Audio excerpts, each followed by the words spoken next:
El día de hoy vamos a ver el concepto de arrays. Como ustedes saben, si nosotros le ponemos aquí en R un signo de interrogación y luego alguna palabra, función o paquetería que queramos eh, conocer con mayor profundidad o cómo funciona el esquema, le damos aquí en el signo de interrogación, por ejemplo, en este caso array, y nos va a aparecer el uso de los arrays. Aquí, si ustedes se dan cuenta, lo que nosotros debemos de definir es un data frame de datos, dimensiones y los nombres de estas dimensiones, ¿no? Entonces, eso es lo que vamos a trabajar a continuación. Si ustedes pueden ver aquí, nosotros lo que vamos a hacer es crear los nombres de estas dimensiones, ¿no? Vamos a crear tres dimensiones y para cada una de estas dimensiones vamos a generar un vector de caracteres de A1 a A4 en este caso, luego de B1 a B4 y le vamos a llamar dim2 y de C1 a C4 le vamos a llamar dim3. Y bueno, al momento de que nosotros ya tenemos los nombres, aquí si ustedes se dan cuenta, esto iría en la parte de dim names, que es igual, y ponemos la lista de los nombres, ¿no? Si nosotros aquí le damos la lista, nos va a aparecer como una lista de tres elementos en los que cada uno pues viene un vector, ¿no? Y pues bueno, le decimos que nos genere datos desde el número 1 hasta el número 64 y las dimensiones van a ser 4 por 4 por 4, ¿no? Si sabemos si fueron 4 por 4 tendríamos 16 y 4 veces eso serían 64. Entonces, al momento de definirlo, como ustedes pueden ver, vamos a tener como una especie de cubo, ¿no? Tenemos en una dimensión A, en otra dimensión B y en otra dimensión 4 Cs. Entonces, pues bueno, así es como funcionan los arrays y pues bueno, en realidad los arrays yo no los utilizo mucho porque en cierto sentido eso se puede solucionar al momento de que un data frame lo ordenes como un panel. Que bueno, el concepto de data frame es el siguiente que vamos a hacer. Un data frame es un conjunto de vectores que pueden ser igual de distintos tipos, ¿no? Numéricos, de letras o lógicos. En este caso, la instrucción que le estamos dando aquí R para generar un data frame es data.frame y si se dan cuenta aquí abre y cierra el paréntesis y para cada espacio le vamos a poner un C que es un vector y en este caso esta va a ser una numérica, luego otra de letras y otro lógico, ¿no? Entonces el, el, el data frame lo que tiene es eso, es que puede ser una combinación de distintos tipos, ¿no? Entonces tendría como una columna de números, otra de letras y otra lógica. Entonces si nosotros corremos esto, el data frame nos lo genera acá y es este que tenemos, ¿no?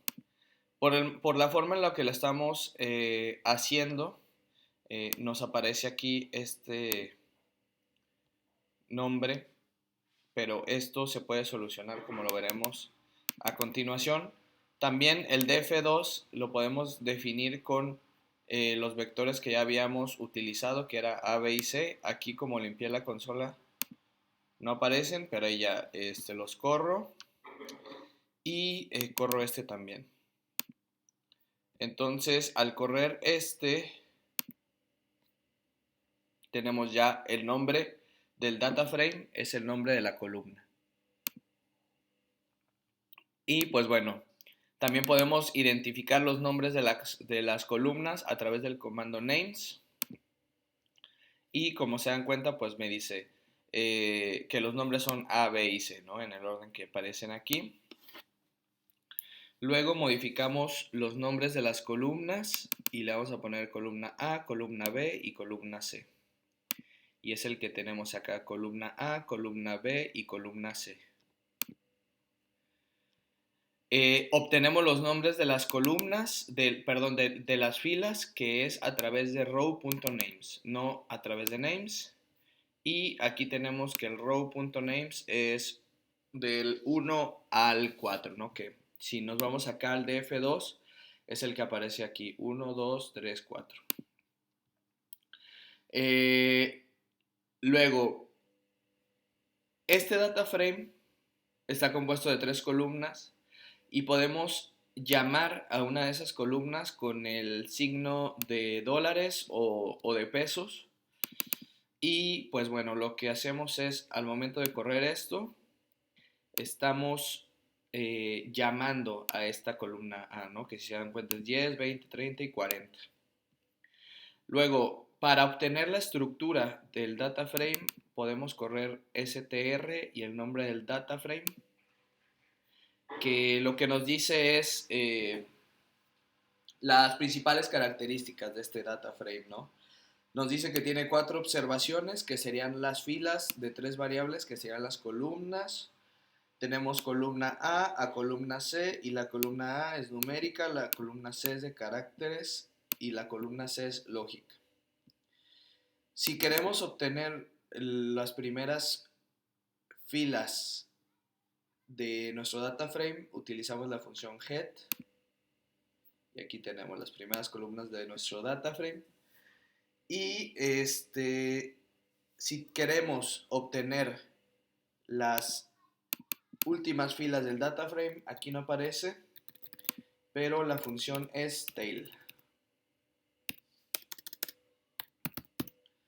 Así obtenemos las últimas, que en este caso nos da las mismas porque son pocas las filas que tenemos. Podemos también intercambiar la información de las dos columnas, ¿no? Es decir, hacer una especie de merge, una especie de tabla pivote. Al momento de que corremos esto, si ustedes se dan cuenta, estamos diciendo que cuántas veces coincide el 10 con A. Si ustedes se dan cuenta, aquí es 10 con A, luego 20 con B y así. 30 también coincide con B y 40 con C. Entonces esta es la forma de combinarlas. Y pues bueno, las funciones de attach y detach nos van a servir para facilitar el llamado de las columnas dentro de un data frame. Por ejemplo, si nosotros tenemos esta línea que, como les voy a explicar, R tiene ya algunos data frames precargados. En este caso, este es uno que se llama mtcars. mtcars viene información de distintos automóviles y vienen distintas variables que nos van a servir para hacer minería con ellas. Si ustedes se dan cuenta, aquí lo que vamos a hacer primero es graficar, ¿no? La variable que se llama mpg y disp. Y bueno, aquí está la gráfica. Luego graficamos mpg y wt. Y ahí la tenemos. Ahora, vamos a poder hacer lo mismo utilizando attach y detach.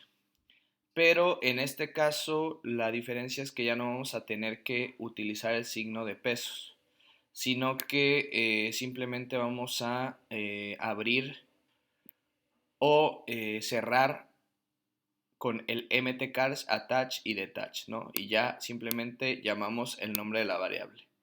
Y si hacemos esto, vamos a obtener exactamente el mismo resultado.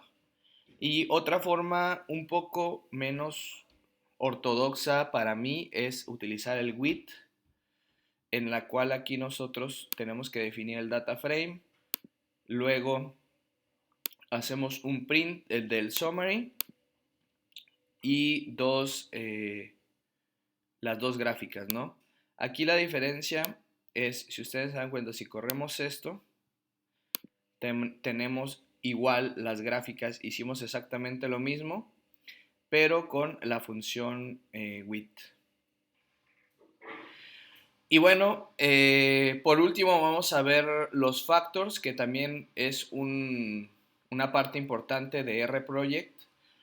Primero, lo que tenemos que entender es que el factor lo que nos va a hacer es clasificar distintas variables, ¿no? Nosotros cuando ponemos variables de caracteres, R pues nos dice, tenemos una variable de caracteres, pero no nos está dando una clasificación, ¿no? Y lo que hace los factors es darnos una clasificación. Primero nosotros vamos a generar vectores, un vector numérico, otro vector numérico de edad, tipo de diabetes, 1, 2 y el estatus. Y vamos a convertir la variable diabetes a factor. Entonces, al momento de que ya tenemos aquí el factor, lo que tenemos que hacer ahora aquí es definir otro tipo de factor, ¿no? En el cual ya le estamos diciendo order igual a true. Y bueno, primero ahora vamos a definir cómo resume R un data frame sin factors, que es esta parte que corremos. Y si se dan cuenta, aquí tenemos una variable numérica, otra variable numérica, y estas que son caracteres, ¿no? Diabetes y estatus. Y si ahora lo corremos con factor, que son los guión bajos as que generamos, aquí nos está clasificando ya las variables de caracteres. Nos dice, hay tres tipos 1 y hay un tipo 2. Y en status también nos dice, hay dos tipos pur, hay un tipo excellent y hay un tipo improved. Y pues bueno, así funcionan los factors, nos ayudan a clasificar vectores de caracteres.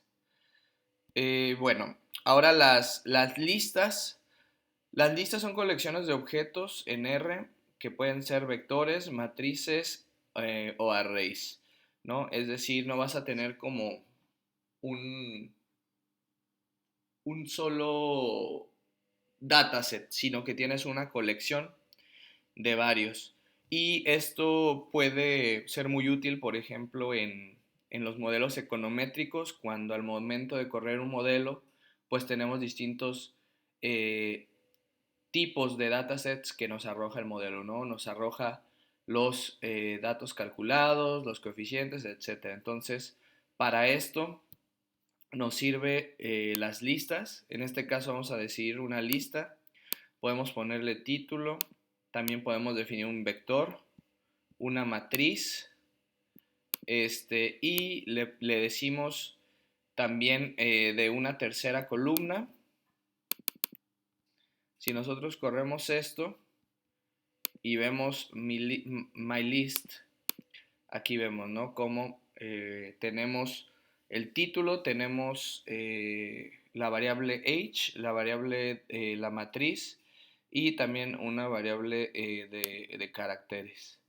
Si queremos obtener los componentes, debemos de poner doble corchete al principio y doble corchete al final, o también por el nombre del componente, ¿no? Es lo mismo. Y pues bueno, hasta aquí llegaría este video y en el siguiente video veremos cómo vamos a importar archivos de formato Excel en R. Saludos.